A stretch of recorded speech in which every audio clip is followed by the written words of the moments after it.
ಇದು ಸಮಸ್ಯೆ ಹಾಸನ ತಾಲೂಕಿನ ಸಮಸ್ಯೆ. ಅವ್ರನ್ನ ಸುಮ್ಕಿರ್ಸ್ರಪ್ಪ, ಯಾರ ಹೋಗ್ರಿ ಅಲ್ಲಿ ರೀ, ಸುಮ್ಕಿರ್ಸ್ರಿ ರೀ.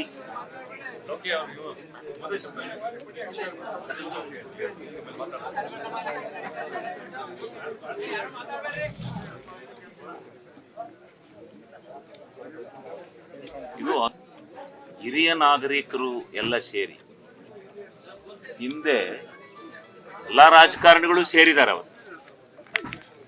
ಅವತ್ತಿನ ಶಾಸಕರು ಎಲ್ಲರೂ ಸೇರಿದ್ದಾರೆ, ಹಿರಿಯ ನಾಗರಿಕರು ಸೇರಿದ್ದಾರೆ. ಅವರೊಂದು ಒತ್ತಾಯ ಏನು,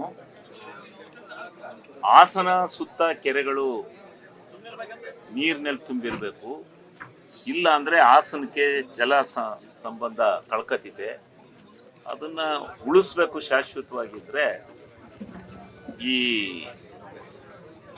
ಯಾವ್ದಾರು ಡ್ಯಾಮ್ಗಳ ಮುಖಾಂತರ ಇಲ್ಲಿಗೆ ನೀರನ್ನ ಸರಬರಾಜು ಮಾಡಿಸ್ಬೇಕು ಅಂತ ಯೋಜನೆ ಹಾಕಿ, ಇಲ್ಲಿ 2013ನೇ ಇಸ್ವಿನಲ್ಲಿ ಒಂದು ಯೋಜನೆ ಪ್ರಾರಂಭ ಆಗುತ್ತೆ. ಈ ಅಂದಿನ ಕೆರೆ ಏತ ನೀರಾವರಿ ಯೋಜನೆಯಿಂದ ಈ ಕೆರೆಯಿಂದ ಆ 2 ಕೆರೆಗೆ ನೀರನ್ನ ಲಿಫ್ಟ್ ಮಾಡೋದು, ಪೈಪ್ ಲೈನ್ ಮುಖಾಂತರ ಲಿಫ್ಟ್ ಮಾಡೋದು ಅಂತ ಯೋಜನೆ ಪ್ರಾರಂಭ ಆಗುತ್ತೆ. ಯೋಜನೆ ಆಗುತ್ತೆ, ಎಲ್ಲ ಆಗುತ್ತೆ. ಅಂತಿಮವಾಗಿ ಈ ಲೈನ್ ನ ಬಿಡದೆ ಇರೋಂಥದ್ದು, ಇದು ಎಲ್ಲಿ ನೋಡಿದ್ರು ಇದು ಪರಿಹಾರ, ಭೂ ಪರಿಹಾರ ಕೊಡ್ತಕ್ಕಂಥದ್ರಲ್ಲಿ ಯಾವುದೇ ಯೋಜನೆಯಲ್ಲಿ ಇವತ್ತು ಮೂಲಭೂತವಾಗಿರ್ತಕ್ಕಂಥ ಸಮಸ್ಯೆ ಭೂ ಪರಿಹಾರ. ಇದಕ್ಕೆ ಮಾಡಿದ್ದಾರೆ, ಎಲ್ಲ ದುಡ್ಡು ಕೊಟ್ಟಿದ್ದಾರೆ. ಆದ್ರೆ ನೇರ ಖರೀದಿ ಮುಖಾಂತರ ಒಂದು 42-50 ಮೀಟರ್ ಭೂಮಿಯನ್ನ ನೇರ ಖರೀದಿನಲ್ಲಿ ತಗೊಂಡು ಅದಕ್ಕೆ 39 ಲಕ್ಷ ಎಸ್ಟಿಮೇಟ್ ಆಗಿದೆ. ಆ ಹಣನ ನೇರ ಖರೀದಿ ಆಗಿದ್ರಿಂದ ಇವ್ರು ಕೊಟ್ಟಿಲ್ಲ, ದುಡ್ಡು ಬಂದಿಲ್ಲ ಅಂತ ತಡೆ ಹಿಡಿದಿದ್ದಾರೆ. ಆ ದುಡ್ಡು ಕೊಡದಲ್ಲೇ ನಾವು ಈ ಕೆಲಸನ ಬಿಟ್ಕೊಡಲ್ಲ ಅಂತ ಅವರು, ಆ ರೈತರು ತಡೆ ಒಡ್ಡಿದ್ದಾರೆ. ಇದರಿಂದ ಈ ಸಾರಿನೂ ಕೂಡ ಆ ಕೆರೆಗಳಿಗೆ ನೀರನ್ನ ಲಿಫ್ಟ್ ಮಾಡಕ್ ಆಗೋದಿಲ್ಲ, ಸತ್ಯಮಂಗಲ ಮತ್ತು ಚನ್ನಪಟ್ಟಣ ಕೆರೆಗೆ. ಇದಕ್ಕೆ ಇಂಥ ಒಂದು ಕೆಲಸ ಈ ಸಾರಿನೂ ನಿಂತೋದ್ರೆ ಹೆಂಗೆ ಅಂತೇಳಿ ಯಾರು ಅವತ್ತು ನಾಗರಿಕ ವೇದಿಕೆಯನ್ನ ಮಾಡ್ಕೊಂಡು, ಜನಪರ ವೇದಿಕೆ ಮಾಡ್ಕೊಂಡು ಹೋರಾಟ ಮಾಡಿದ್ರು, ಅವುಗಳೆಲ್ಲ ನಾನು ಜಿಲ್ಲಾ ಉಸ್ತುವಾರಿ ಸಚಿವನಾದ್ಮೇಲೆ ನನ್ನ ಗಮನಕ್ಕೆ ತಂದ್ರು. ಇದು ಸೂಕ್ಷ್ಮವಾದ ವಿಚಾರ ಆದ್ರೂ ಕೂಡ, ಚಿಕ್ಕ ವಿಚಾರ ಆದ್ರೂ ಕೂಡ ಸೂಕ್ಷ್ಮವಾದ ವಿಚಾರ, ಇದನ್ನ ನಾವೇ ಹೋಗಿ ಬಗೆಹರಿಸಬೇಕು ಅಂತೇಳಿ ಜಿಲ್ಲಾಧಿಕಾರಿಗಳಿಗೆ, ಸಂಬಂಧಪಟ್ಟಂತ ಅಧಿಕಾರಿಗಳಿಗೆ, ನಮ್ಮ ಶಾಸಕರ ಜೊತೆ ಎಲ್ಲ ಚರ್ಚೆ ಮಾಡಿ ನಾವು ಈ ವಿಚಾರದ ಬಗ್ಗೆ ಘನತೆಯನ್ನ ಅರಿತು ಇದು ಬಗೆಹರಿಸಲೇಬೇಕು. ಈ ಸಾರಿ ನೀರನ್ನ ಅಲ್ಲಿ ಲಿಫ್ಟ್ ಮಾಡಲೇಬೇಕು. ಯಾಕೆಂದ್ರೆ ಹಾಸನದಲ್ಲೂ ಕೂಡ ಕುಡಿಯೋ ನೀರಿನ ಅಭಾವ ಬರ್ತಾ ಇದೆ ಅಂತೇಳಿ ಮುನ್ಸೂಚನೆ ಇದೆ. ಅದರಿಂದ ಈ 2 ಕೆರೆಗೆ ನೀರನ್ನ ತುಂಬಿಸ್ಬೇಕು, ನೀರನ್ನ ಲಿಫ್ಟ್ ಮಾಡಬೇಕು, ಮೋಟ್ರ್ ಸ್ಟಾರ್ಟ್ ಮಾಡಿಸ್ಬೇಕು. ನಾನೇ ಅಲ್ಲಿಗೂ ಸೂಕ್ಷ್ಮವಾದ ವಿಚಾರ ಹೋಗ್ಲೇಬೇಕು ಅಂತ ಬಂದು ಈಗ ಪರಿಹಾರನ ಚೆಕ್ಕನ್ನು 39 ಲಕ್ಷ ರೂಪಾಯಿ ಸರ್ಕಾರದಿಂದ ಮಂಜೂರಾತಿ ಪಡೆದು ಈಗ ತಗೊಂಡು ಬಂದಿದ್ದೀವಿ. ಆ ರೈತರಿಗೆ ಆ ಪರಿಹಾರ ದುಡ್ಡನ್ನು ಕೊಟ್ಟು ಅದನ್ನ ಇನ್ನು 2 ದಿವಸದೊಳಗೆ ನೀರನ್ನ ಚಾಲನೆ ಮಾಡ್ತಕ್ಕಂಥ ಜವಾಬ್ದಾರಿನ ಅಧಿಕಾರಿಗಳಿಗೆ ವಹಿಸ್ತೀವಿ. ಅದನ್ನ ಬರೀ 42 ಮೀಟರ್ ಪೈಪ್ ಲೈನ್ ಬಿಡದಲ್ಲೇ ನೀರು ಹೋಗಿಲ್ಲ, 2 ಕೆರೆ ನೀರನ್ನ ಲಿಫ್ಟ್ ಮಾಡಕ್ಕಾಗಿಲ್ಲ. ಇದು ಒಟ್ಟು 11 ಕೋಟಿ ಒಟ್ಟು ಟೋಟಲ್ 11 ಕೋಟಿ ರೂಪಾಯಿ ಪ್ರಾಜೆಕ್ಟ್. ಪರಿಹಾರ ಎಲ್ಲ ಕೊಟ್ಟಾಗಿದೆ ರೀ. ಈ ಅಕ್ವಿಷನ್ ಐತೆಲ್ಲ, ಅಕ್ವಿಷನ್ ಪ್ರಕಾರ ಖಾತೆ ಇದು ಎಲ್ಲ ಅದ್ಯಾರ ಗಲಾಟೆ ಮಾಡ್ಕಿರ್ತಾರಲ್ಲ, ಅವ್ರವ್ರ ಇದಿದ್ರೆ ಅದು ಕೊಟ್ಬಿಡ್ತಾರೆ. ಇದು ನೇರ ಖರೀದಿ ಮಾಡಿ ಆ ವ್ಯಾಲ್ಯೂಯೇಷನ್ ಇತ್ತಕ್ಕಂತೆ ಹಣನ ಎಸ್ಟಿಮೇಟ್ ಮಾಡಿರ್ತಾರೆ. ಅದನ್ನ ಕೊಟ್ಟಿರ್ಲಿಲ್ಲ, ಅದಕ್ಕೆ ಹಣ ಬಂದಿಲ್ಲ ಅಂತ ಕೊಟ್ಟಿರ್ಲಿಲ್ಲ. ಈಗ ಅದಕ್ಕೂ ಹಣನ ತರಿಸಿ ಕೊಟ್ಟಿದೆ. 2 ಕೆರೆ ಇರದೇ 2 ಕೆರೆಗೆ, ಸತ್ಯಮಂಗಲ ಚನ್ನಪಟ್ಟಣ 2 ಕೆರೆಗೆ ನೀರು ತುಂಬಿಸ್ಬೇಕು ಅನ್ನೋದೇ ಇದು ಯೋಜನೆ. ಹರಿಸ್ತೀವಿ ಅಂತ. ಬಾರಪ್ಪ ಇಲ್ಲಿ ಇಂಜಿನಿಯರು ಶಾಂತಕುಮಾರ್, ಅರುಣ್ ಮತ್ತೆ ಎಕ್ಸಿಕ್ಯೂಟಿವ್ ಇಂಜಿನಿಯರ್ ದಯಾನಂದ್ ಈಗ ನಾನು ಕೇತನಹಳ್ಳಿ ಬಗ್ಗೆ ಮಾತಾಡಕ್ ಬಂದಿಲ್ಲ. ಕ್ಯಾತನಹಳ್ಳಿ ನನ್ನ ಹಳೆ ಕ್ಷೇತ್ರ. ನನಗೆ 14 ಓಟಲ್ಲಿ ನಾನು ಸೋತಾಗ ನನ್ನ ಕೈ ಹಿಡಿದಂತ ಊರದು. ನನಗೆ ಬಹಳ ಲೀಡ್ ಕೊಟ್ಟಿದ್ರು. ಇಲ್ಲಿ ಸತ್ಯನಾರಾಯಣ ಇಲ್ಲೇ ಇದ್ದಾರೆ, ಅವರೆಲ್ಲ ನನ್ನ ಜೊತೆ ಅವ್ರು ದುಡ್ದವರು, ಗೊತ್ತಾಯ್ತಾ. ಆದ್ರಿಂದ ಕ್ಯಾತನಹಳ್ಳಿ ವಿಚಾರ ನನ್ನ ಗಮನಕ್ಕೆ ಬಂದಿಲ್ಲ.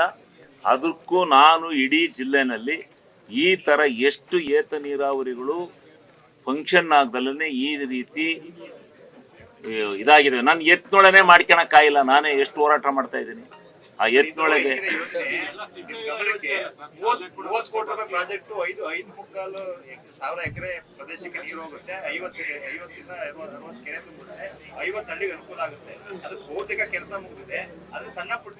ಸಣ್ಣ ಪುಟ್ಟ ಇಂಥವೇ ನಮ್ ಎತ್ನೊಳನೆ 24,000 ಕೋಟಿ ದುಡ್ಡು ಖರ್ಚು, 24,000 ಕೋಟಿ. ಆದ್ರೆ ಕೇವಲ ಒಂದು 10 ಕೋಟಿ ದುಡ್ಡಿಗೆ ತಡೆ ಹಿಡ್ಕೊಂಡ್ ಕೂತಾರೆ. ಸರ್ ಅಲ್ಲೇನಾಗಿದೆ ಅಂದ್ರೆ ನೀರ್ ಡಂಪ್ ಆಗ್ತಾ ಇದೆ, ಮಿಷನ್ ಇದೆ, ಎಲ್ಲ ರೆಡಿ ಆಗಿದೆ, ಕರೆಂಟ್ ಬಿಲ್ ಪೆಂಡಿಂಗ್ ಇದೆ. ಎಲ್ಲಿ ಅದೇನಾರ ಇರ್ಲಿ, ನಾನು ಈಗ ಅದಕ್ಕೆ ಹೋಗಲ್ಲ ಅನ್ನಲ್ಲ. ನಾನು ಪ್ರತ್ಯೇಕವಾಗಿ ತಗೋತೀನಿ ಅದನ್ನ.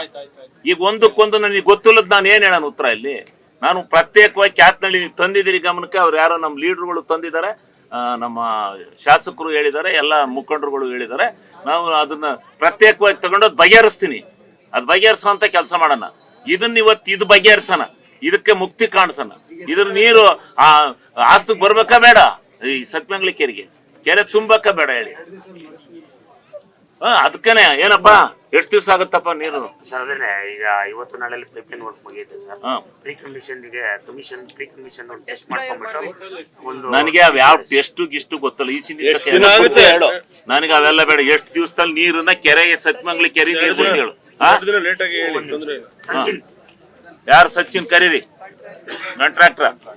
ಇವೆಲ್ಲ ಇನ್ನೆಲ್ಲ ನನ್ನ ಹತ್ರ ನಡೆಯಲ್ಲ. ಟೈಮ್ ಬಾಂಡ್ ಇರ್ಬೇಕು, ಟೈಮ್ ಬಾಂಡ್ ಅಲ್ಲಿ ನೀರ್ ಬಿಡ್ಬೇಕು. ಇವೆಲ್ಲ ಹೇಳಿ ನಾವ್ ಇತ್ಲಾಗ ಓದ್ತಿದ್ದಂಗೆ ಮತ್ತೆ ಅತ್ಲಾಗ ಎತ್ತಾಗ ಹೋಗೋದಲ್ಲ. ಹೇಳಿ ಇಲ್ಲಿ ಮಾಧ್ಯಮದವ್ರ ಎದುರಿಗೆ ಹೇಳಿ, ಜನಗಳ ಎದುರಿಗೆ ಹೇಳಿ.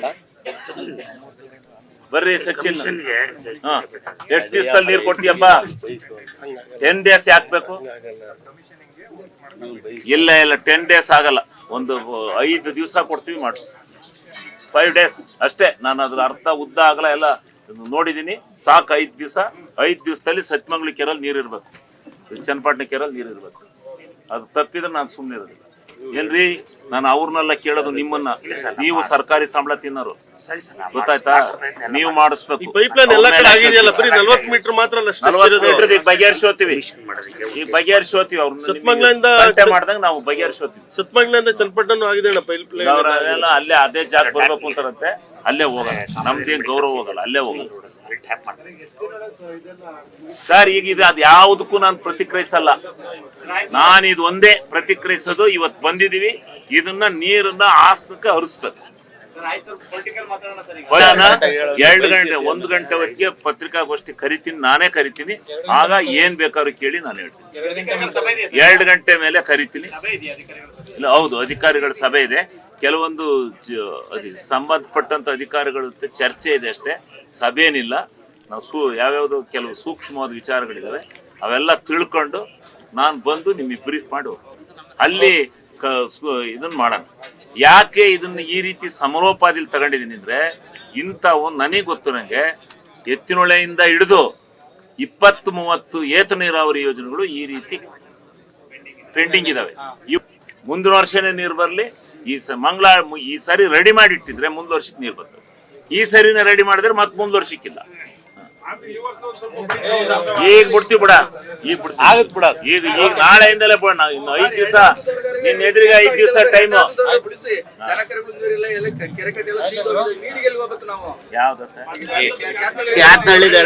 ಕ್ಯಾತ್ನಳ್ಳಿದಿಂದ ಒಂದ್ 2-3 ದಿವಸದೊಳಗೆ ನಾವು ತಿಳ್ಕೊತೀನಿ ತಡ್ರಿ ವಿಚಾರ ಏನು ಅಂತ.